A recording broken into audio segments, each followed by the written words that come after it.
In today's video, I'm going to teach you how to make Google Site private. If you've ever published a site and later realized you want tighter control over who can see it, this walkthrough will help you lock it down quickly and confidently without breaking anything that's already on your site. Start by opening your Google site in the editor. Make sure you're looking at the site you intend to change and that you're signed in with the correct Google account. The privacy setting we're about to adjust controls the published version of your site, not just the draft, so it's important you're in the right place.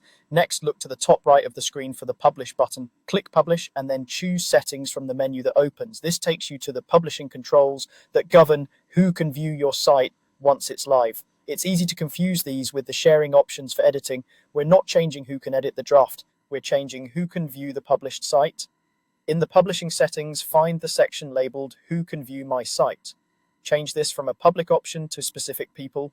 Selecting specific people tells Google Sites that the published version should not be accessible to the general web. Only people you explicitly grant viewing access will be able to load it. This is the key change that turns a public site into a private one.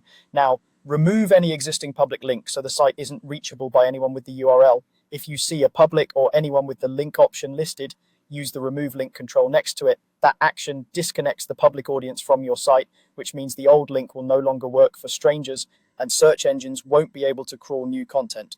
If your site was previously public, keep in mind that search results may take time to update, but the link itself will no longer serve the site to the public. That's it. Your Google site is now private. From here, the published version will only be visible to people you specifically allow. If you ever need to share it, you can grant viewing access to individuals or groups later without reopening it to the entire web. For peace of mind, you can check from a browser where you're not signed in to confirm the site is no longer accessible publicly. Thanks for watching. By adjusting just these settings, you've made your Google site private while keeping full control over who gets to see it.